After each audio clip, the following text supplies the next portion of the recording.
still here. I'm still maybe writing, and my daffodils are still okay somehow, miraculously.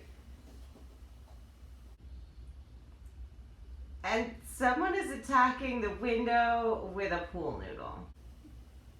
Even when I send them outside, they manage to be quite a presence. So, a few things have happened. On the 22nd, I wrote 600 and some words. On the 23rd, I wrote over 1,000 words.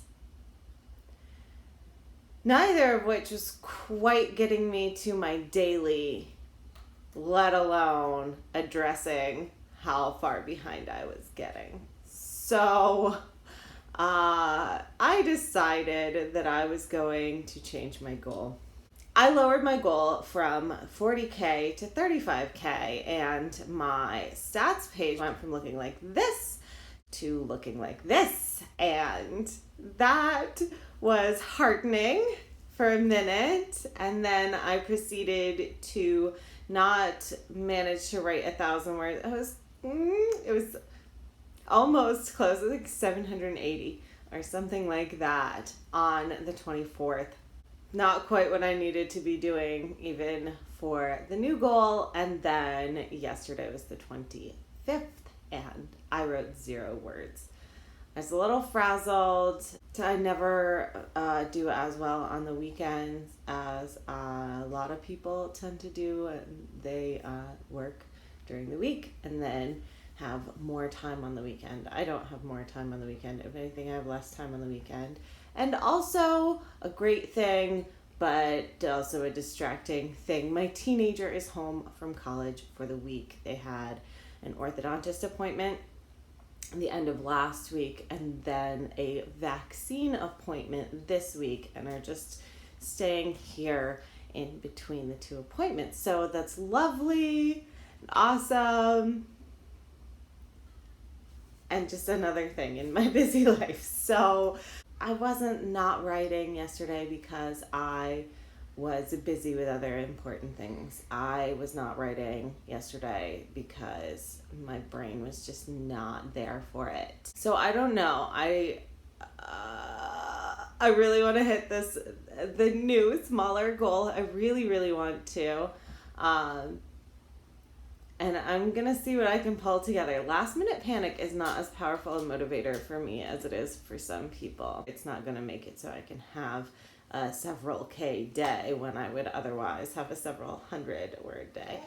So I have not given much of an update in my last couple of vlogs about exactly what's been going on in the story, in those words that I have managed to write. And I wanted to do that. So I hit the midpoint and I was excited about it. It was helpful for me in motivating to keep writing to that point. And then it felt like a letdown. I'm not sure that it's enough. My main character has been coming out of her shell a little bit. She actually came out to her parents, which was a fun and kind of intense scene to write, but her parents are okay. Her dad is great.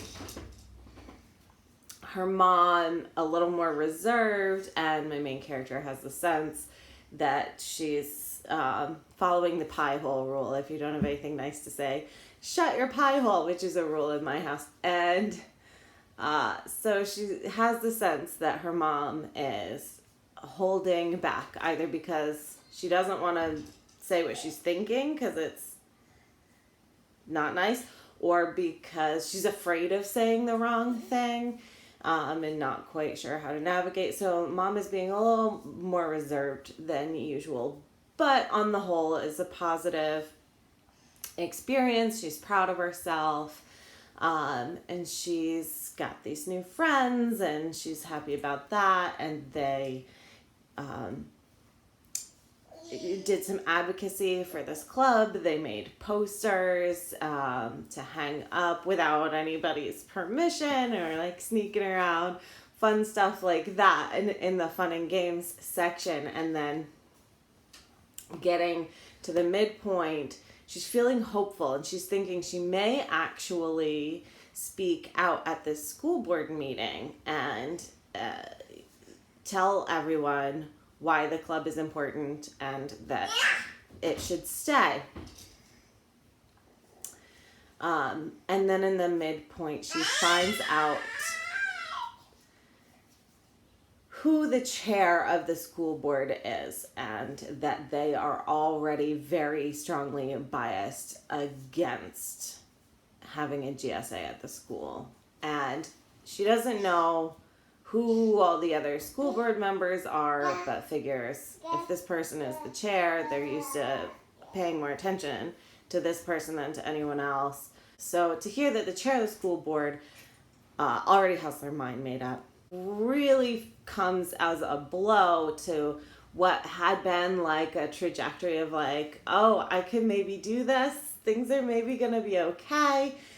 And then that really just sort of crippled her confidence as it was just starting to grow. And so it was important. It's definitely a thing I need to have happen, but it just, I don't know. I don't know if I just didn't write it as well as I could have. I don't know if I just can't see it clearly from here, in the trenches. And I don't know if I need a bigger thing to happen at the midpoint or for that to be a piece of what happens.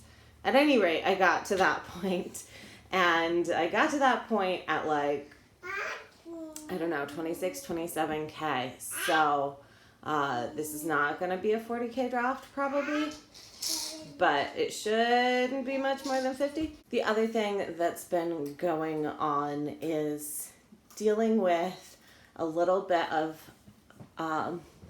fairly subtle thus far biphobia or bi-erasure from this charismatic leader of the GSA.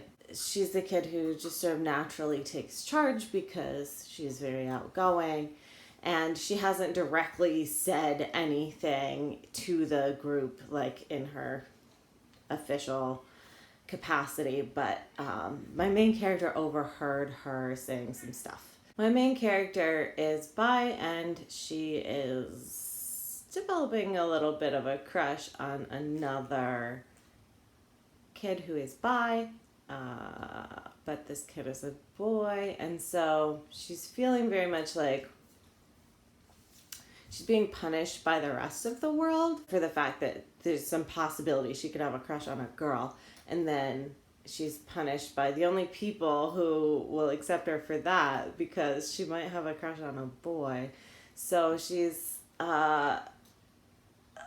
struggling with that a little bit. And then the next section I'm going to be writing is Bad Guys Close In. And so I'm going to have more of that stuff from this girl at the GSA, some sort of conflict with the former best friend who wrote the petition that got this group shut down in the first place, and stuff is gonna come to a head a little bit with her mother, and so she's ultimately going to be feeling like she's getting it from all sides. And I hope I can do that in a way that's not too subtle and introspective. This book has been a little more subtle and introspective than I expected or intended. So there's gonna be some more conflict, and that all will lead up to the school board meeting. And so I am excited to work on that stuff. And I am gonna keep writing, and I am not gonna make any promises about exactly how much, but I'm gonna try to motivate. I'm gonna try to squeeze in time when I can. I'm gonna make time when I otherwise would not be able to. And the way that's going to work for me is trying to, in addition to having maybe a chunk during when the baby naps and the other kids are in quiet time, and then maybe a chunk if everyone goes to bed reasonably and I'm not too exhausted at bedtime, I'm going to set aside at least a 20-minute chunk for a sprint, even if that means putting kids in front of a video or whatever I have to do, to make some time that's not at those points. So when I do get to those points, hopefully I will have the feeling of like, see, I'm already on my way. I've gotten started. I just need to keep going. Feeling like you're keeping going rather than trying to start from a dead stop can really help. So that is where I am at. That is where my story is at. And until next time, I am Moon Petrie. I hope that it is not 40-some degrees Fahrenheit where you are right now. It's a little demotivating.